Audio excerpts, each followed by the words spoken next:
Welcome, Squires, to Three Musketeer Gamers, our At a Glance series, and today we have Assassin's Creed Syndicate. Now, today, guys, if you notice that Aaron and Craig sound a little funny on the audio, we are actually, each of us playing it at home, and Aaron and Craig are both joining me on Skype at this moment in time so that we can do this video for you guys and get it ready for a midweek special.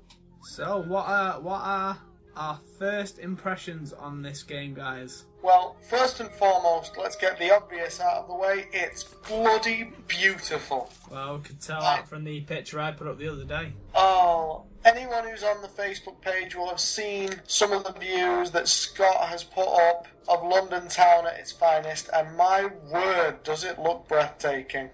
The smokestacks, the sunlight. It is absolutely stunning. The sky looks so beautifully done as well. And to be fair, as I was playing it the other day, I was playing it in the rain, and I noticed that as the rain was hitting the puddles, it was doing what it should do, causing ripples, which for games these days, water is definitely a must look at where graphics are concerned. Which must be good for you. The water effects are well done on this game. That must be really good for you then, Craig. I was saying, sorry for interrupting you there, Aaron. But yeah, sorry you absolutely love water on games, do you not, Craig? I do. Water is, as Aaron's just said, basically one of my measuring sticks for a video game's graphical quality. And I'd also like to speak for a moment here as a citizen of England that they've got the English weather lovely. I noticed the other day while playing it that despite the fact that the sun was shining gloriously, it was still pissing it down in rain.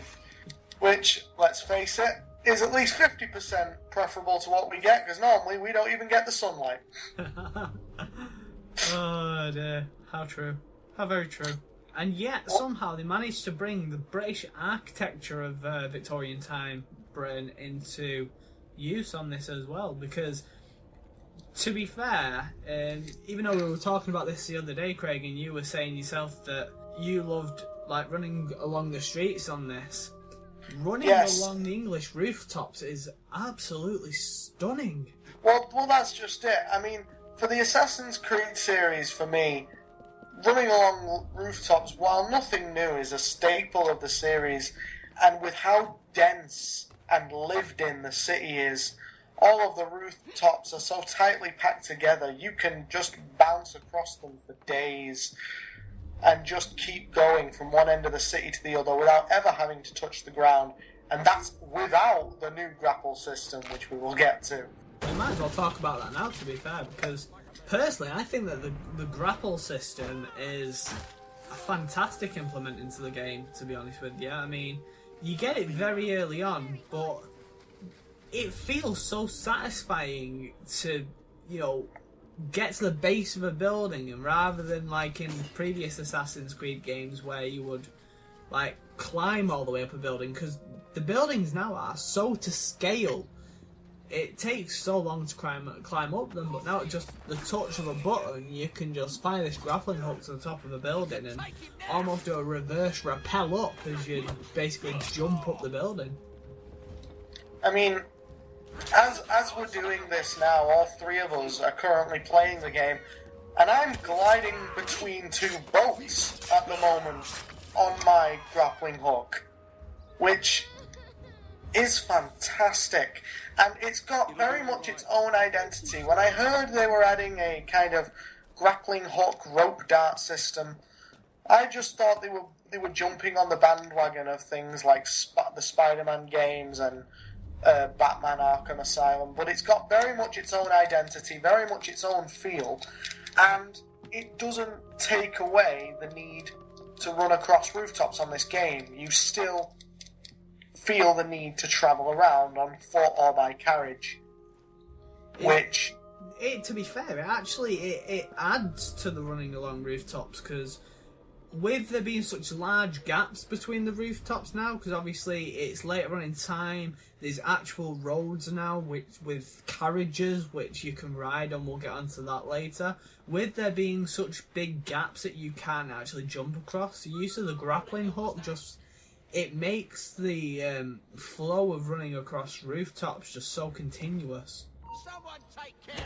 It is nice. Yeah, I've used it to get out of sticky situations really quick. I remember I did a assassination once on this, and I just used the grappling hook, zipped up a building, out of sight instantly, and it's made me more creative with how I play the game these days.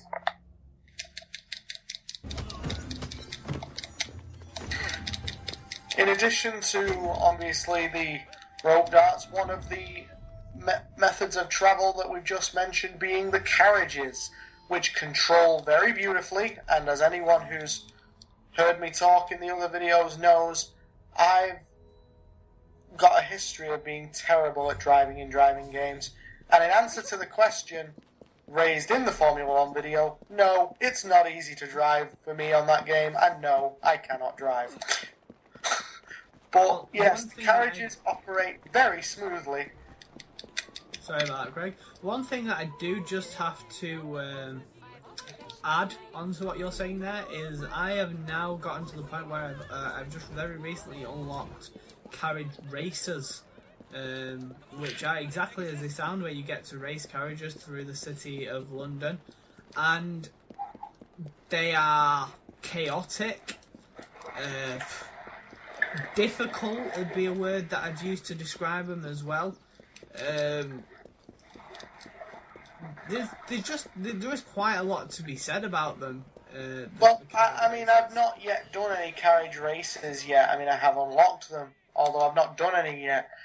But just escorting a carriage filled with goods for your gang through the streets is risky and messy and so full of carnage, and so many creative ways of which you can deal with the threats to you as well. So the carriage mechanics are a beautiful way of giving us a fast way of travelling around London for those who want to take in the sights on the ground level, which this is one of the few Assassin's Creed games where I actually like being on the ground level. One thing that I will say is it's not all been smooth for me. There have been a couple of points where I've got quite annoyed, and that's not necessarily a bad thing, because it is to do with the fact that the difficulty spike between the levels on this is quite a big difficulty spike, to be fair, but it does make you want to level up your character in order to actually progress in the game. For example, when trying to take on like level 6 or 7 enemies when you're just a level 4 assassin, you do find yourself struggling quite a bit. And again, it's if you are going to rush ahead and try and take as much as possible as quickly as possible, then you are going to have to depend very much more on your assassin skills. You are going to have to take them on stealthily, surprise them. Leading on from that as well, with your assassin skills, and on the topic of skills, there are several skill trees within the game, which are quite enjoyable, and they pave the way for very different experiences when playing the game, especially with the fact that there's 2 characters that you can play of. One character, Jacob, who is the more battle ready and sturdy character, and then you've got Evie, who is more stealthy and almost like the brains to Jacob's brawn. Yes, and the 2 characters, as well as being quite rich characters in and of themselves for the story, I found myself chuckling at the 2 siblings all the way through my play so far. But in addition to that, because you have these two characters, if, like me, you like to roleplay the game, you can spread your you can spend your skills for one in a complete, combat-based brawl-out kind of character, which for me in this instance is Jacob, and for the other you can make them your stealth, assassination and sneak character, which allows you to change up the gameplay quite quickly, quite easily, and come up with a variety of ways for dealing with different situations in accordance with your character. Or even on the other side of things, if you enjoy playing as a particular character, like say you enjoy playing as Jacob more than Evie, using the skill trees you can actually balance out that as well, so you can focus on improving Jacob's stealth skills in order to improve his stealth rather than the combat which he's already good at. So again, it's basically created a system where you can play as personalised or as general as you want, and with whichever character you want. I'm sure there are some story missions that force you to play as a certain character, but for most of the game, the choice is entirely yours. Yeah, going back to what Craig said about there being the game forces you to play the game with certain characters. The two opening missions and then a mission early on where you first get the grappling hook is EV only mission. That's correct, yes. On the main map as well, there are 3 different mission markers. A mission marker that is marked with a B means that you can actually play that mission with either character. If not, you will see that there's 2 slightly different assassin style mission markers. They are representative of missions that are Jacob only or Evie only. Well, there you go, that's something I didn't notice. It did take me a while to eventually notice them. Right now I'm currently playing one of the multitudes of side missions and activities that are spread throughout London. I'm in one of the fight clubs, which are fantastic ways to practice the combat system, which has been nice and fleshed out now due to the new multi-kill system, which allows you to kill multiple enemies at once that are in near-death states. The combination of all the different tools and the tool executions, the ability to counter an enemy, stun them and then just shoot them in the head, all of these things have made, as well as the new speed of the combat, is just delicious and bone-shattering. It's absolutely gorgeous. And you can probably hear that Craig's tapping his button like mad bear as he's trying to do the fight club. On terms of combat, another thing that's brought in this year, which I think they may have had in there sometime before, is a little conquest mode. Now, with this being set in London, obviously it has been mentioned quite a lot in the trailers and everything like that, that London in this game is split into 7 different boroughs, and each of those boroughs is led by a gang leader. Now, within each of the boroughs itself, they are split into several little smaller sections, and they all amount up to the conquest missions, where you will take on little side missions like liberating child factory workers, or assassinating Templars, and other bits like that, and they all amount up to really, really interesting different types of side missions. And we've just lost Craig there. Hopefully he will be able to get back pretty soon. Aaron, while we're trying to get Craig back, you've been pretty quiet on this as you've most likely focusing on your game, but what what sort of things do you enjoy about it? Well, there's so many different things that I enjoy about it. At the moment, I'm doing a kidnap mission, which, bear in mind, has taken me forever to do, and I've still not completed it. But I just love the smoothness of the game's movement. It's smooth. I don't feel like I don't feel like I have to press the buttons down quite as hard to make sure it does what I want it to do. I'm not thinking about my movement. I'm just allowing the game, I'm trusting the game more and more where jumping from building to building is concerned, and just hoping that it won't just make me plummet to my death. And it's working out for me so far. I'm loving the grappling hook. I'm getting around places quicker, as we've said before. And it's just making me be more creative, this game. I'm just loving it all, generally, at the moment. There's not one thing I can't say for definite is what I enjoy. So, once I've played the game a bit more, maybe I could say differently, but up until now there's nothing distinct that I like about it or dislike about it.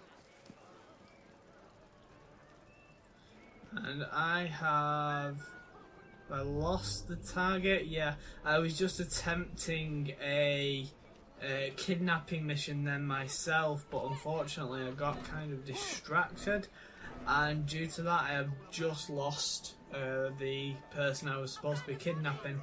If you don't end up doing those missions stealthily, the targets actually end up running off, and more often than not you'll find that they'll just jump into a horse and carriage and literally leg it. So yeah, I've had that. Although the funny thing was, the first time that happened to me, I managed to hide in the carriage. Right, guys, there seems to be a problem with the call at the moment. It doesn't look like... Have we got Craig? Craig, are you back? Yeah, I'm back. You've got me back. All right. We have Craig back. So, Craig, Aaron was just literally telling us that the certain aspects of the game that he enjoys. Is there anything particularly about it that you enjoy yourself? I think my favourite in regards to this game is, again, my two favourite things about any Assassin's Creed game, which is the city and the assassinations themselves. Assassinating characters on this is rife with creativity, between creating a zip line to create your own opportunities for aerial assassinations, all the usuals, ledge, hiding assassinations, as well as some creative stuff with knives and smoke bombs that I've managed to come up with. But the city is so alive, it's breathing, it's crowded, it feels like London, which is a fantastic thing to be able to say, especially when you're walking through back alleys and you're seeing these two poor kids trying to have a sneaky game of football in a back alleyway. It's just beautifully designed. Stuff like that proper brings out the English side of the game as well. Just saying that even back in these times, you've got little kids out on the streets playing football as you would see even now. And I do think it gives me an interesting feeling, because I now find myself thinking, is this what every other nation who's been Assassin's Creedified ever, is this what everyone else from those native places has thought when they've seen this game? How have the French, the Americans, those in the Middle East, how have they all felt about their cultures being represented in these games? Because I actually really like the representation of London in this game. Yeah, guys, we've just got a new term there as well that I think we need to try and get into the dictionary. Assassin's Creedified. I will find a better replacement for it at some point. Oh, dear me. Personally, I have to say my favourite aspects of the game so far as I've played it, isn't actually a part of the main game. It's something that's been released with this that is actually PlayStation exclusive, and they are the Dreadful Crimes missions, which essentially they've taken some of the Sherlock Holmes games and put them into Assassin's Creed, which is kind of ironic considering you go around doing these missions with a little boy version of Arthur Conan Doyle. I wonder where he got the idea from.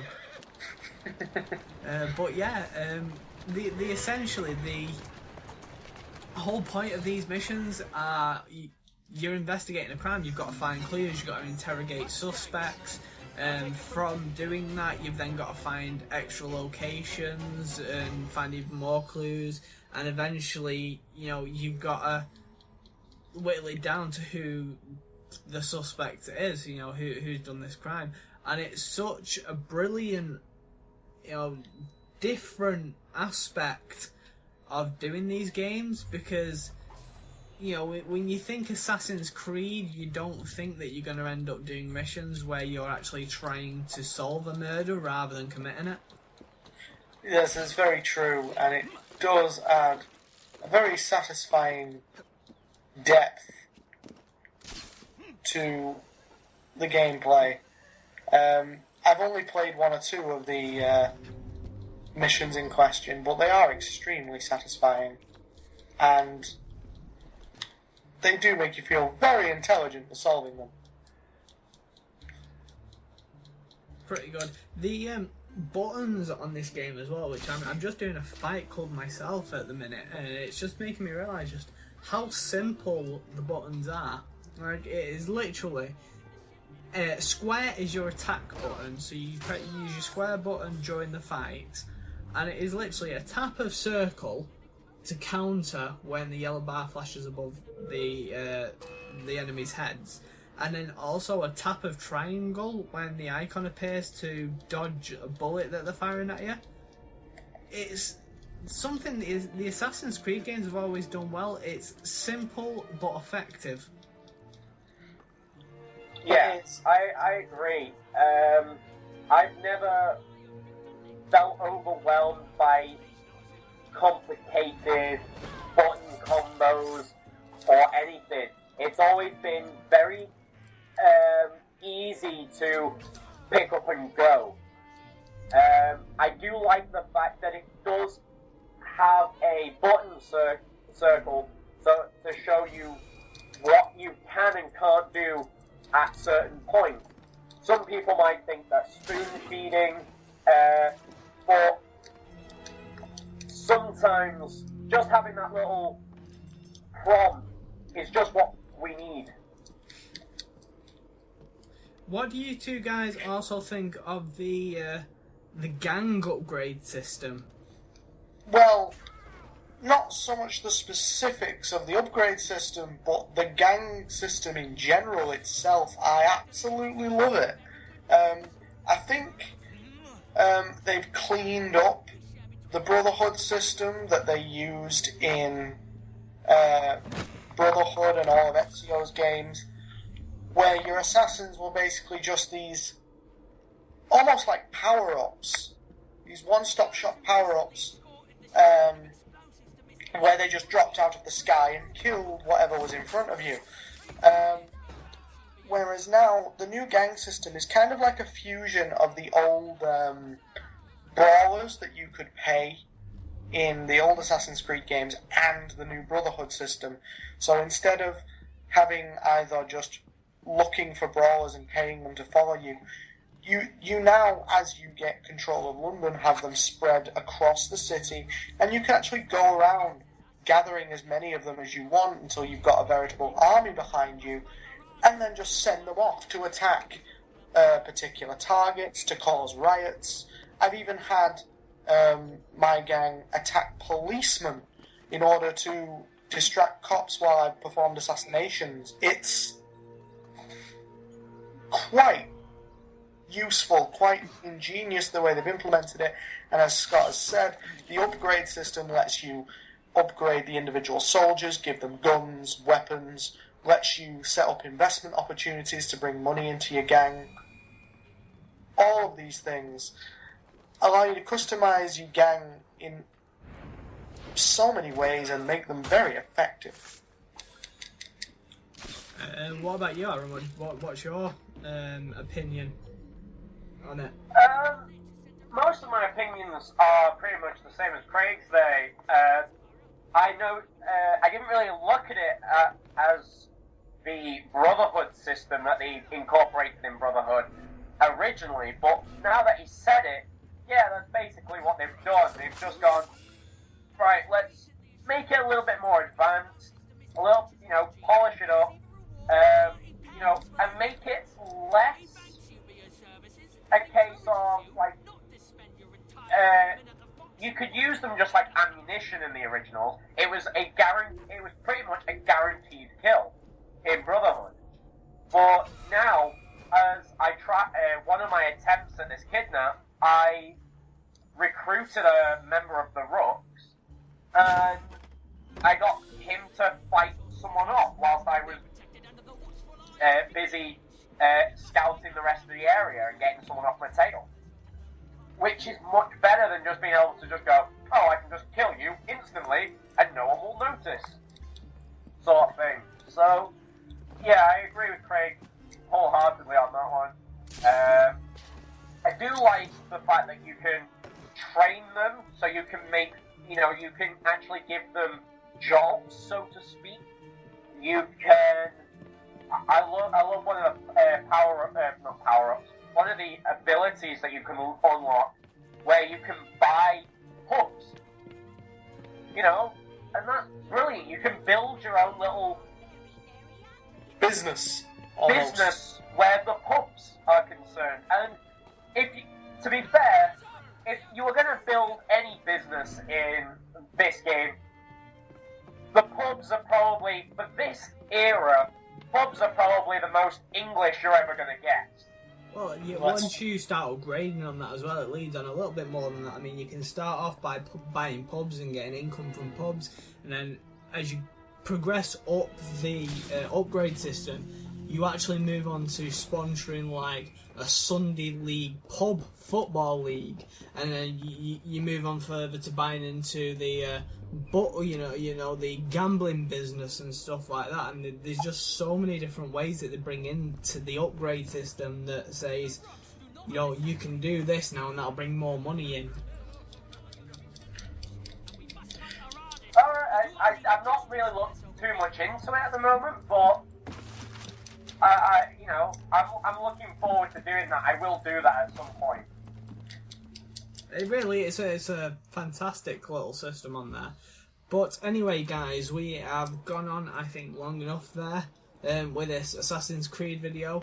As a first view from the three of us, it is a very well done game and a return to form for the Assassin's Creed series after Unity, which, to be fair, it was a really good game, but it was a game that was quite glitchy for a lot of people. Maybe not everybody, but for a lot of people it was, and that was a bit of a letdown. But yes, guys, I hope you enjoyed this video. If you did, then please leave us a like, subscribe to our channel. Also, links to social media, Facebook, Twitter, are down in the description below. If you've not watched any of our other videos, go back onto our channel, have a look at them, and hopefully you'll enjoy them. But from all of us here, we bid you adieu. Goodbye and farewell.